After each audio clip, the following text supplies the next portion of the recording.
Ouais, j'ai trompé ma copine. C'est exactement ce que m'a affirmé un pote à moi. Mais Luxioka, pourquoi tu dis que c'est un pote à toi, sachant que tu n'as pas d'amis? Ah oui.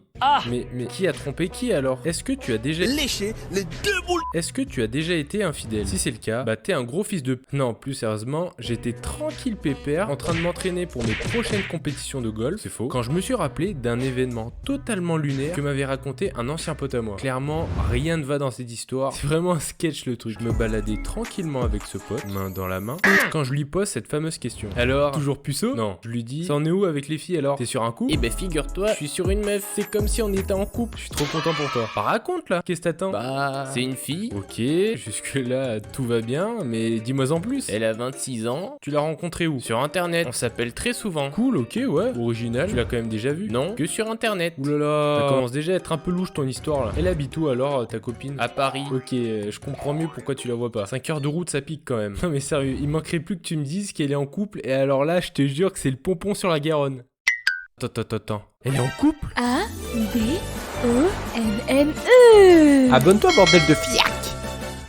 Attends. Elle est en couple? C'est compliqué. Elle a pas encore dit à son mec. Elle m'a dit qu'elle voulait prendre son temps et s'amuser pour le moment. Le boug a déjà une relation à distance, mais savoir en plus qu'il est sur une meuf en couple, c'est ça le pire. C'est que ça ne l'a même pas plus choqué que ça en fait. À croire qu'en 2023, c'est monnaie courante de faire ce genre de choses. Ah oui, parce que j'ai quand même cherché sur internet et selon une étude de 2022, 42% des gens qui affirment avoir trompé au moins une fois dans leur vie leur partenaire. Regardez rapidement les réseaux quand je suis tombé sur une publication qui m'a réellement donné envie de faire une vidéo sur l'infidélité. Ce mec disait un truc hyper intéressant. Si je suis en capacité de tromper la personne avec qui je vis, je suis aussi en capacité de tromper mes amis, mes associés, ma propre parole, ma propre dignité. L'erreur est humaine, certes, personne n'est parfait, certes, tout le monde a des pulsions, ou peut penser ou avoir pensé dans le passé à des plaisirs sur du court terme, certes, mais ce n'est pas parce que certains n'ont pas l'esprit assez endurci pour ne pas succomber à la tentation que c'est impossible de suivre de vrais principes, que ce soit encore une fois en relation amoureuse ou en relation amicale ou autre, peu importe. Morale de l'histoire, 1 ou 2 ans plus tard, je revois ce pote et là, il m'explique avec un grand sourire qu'il est toujours avec elle et qu'il l'a amené en vacances à Malte et il m'a dit qu'il vivait sa meilleure vie. Elle a enfin été franche avec son ancien mec en lui avouant cette histoire. Et voilà, l'essentiel, c'est que ce soit fait proprement et qu'elle a été honnête avec son mec et avec toi. Pas vrai? Attends, elle a bien quitté son mec de Paris quand même. Quoi? C'est compliqué. Elle a pas encore quitté son mec. Parce qu'elle savait pas si elle l'aimait encore ou non. Elle prend son temps. Son mec n'est donc pas au courant de notre relation. Et what the fuck? Mais ça se fait pas en fait ce que vous faites là. Et toi t'acceptes tranquille qu'elle soit toujours avec un mec sur Paris? Bah ouais, en vrai c'est tranquille. On se prend pas la tête. Résumé, mon ancien pote sort avec une meuf qui trompe son mec en cachant sa double relation. Qu'est-ce que tu penses de cette histoire? Et je veux dire que ce genre d'histoire, j'en ai entendu plus d'une. Comme si en 2023, ce genre de comportement était aussi banal que de changer son putain de slibard une fois tous les 4 jours. Je suis pas le seul à porter 4 jours le même calbar quand même. Bah ouais, comme dirait mon grand-père, les caleçons, il a 4 faces. Donc une face par jour et après on le retourne.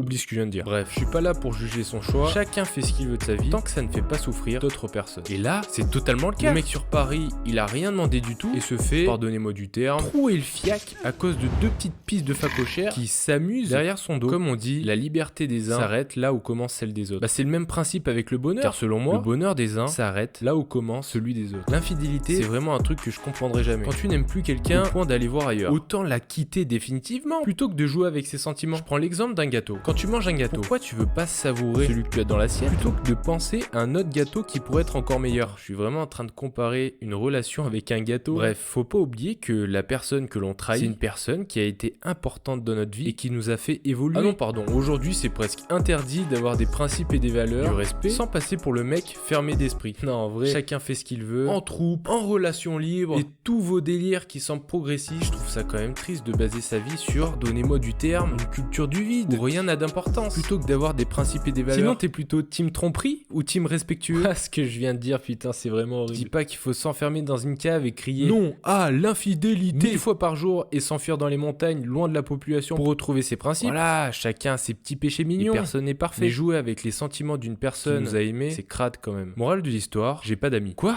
Non, ce pote bah j'ai préféré ne plus continuer mon chemin avec lui pour diverses autres raisons, mais aussi parce qu'il ne reflète pas les valeurs que je souhaite représenter et suivre. Bref, je pars du principe qu'on reflète son entourage. Si tu traînes avec des gens qui n'ont aucun principe ni de valeur, il y a de forts risques que tu n'en aies pas non plus. Il y a bien des exceptions partout, mais je préfère rester en petit comité, quitte à ne plus avoir d'amis du tout, et suivre mes principes plutôt que de dire oui à tout et salir mon image et ma personne. Qu'est-ce que t'en penses? Bref, finalement, ce qu'il faut retenir, c'est que chacun vit comme il souhaite, mais je pars du principe que si tu n'as pas envie d'être trompé, alors ne trompe pas non plus. Attends, cette phrase elle est un peu éclatée. Je peux pas finir la vidéo comme ça quand même. Ok. Ne fais pas aux autres ce que tu n'aimerais pas que l'on te fasse. Et appuie sur le logo pour tirer la chasse d'eau. 3, 2, 1, maintenant!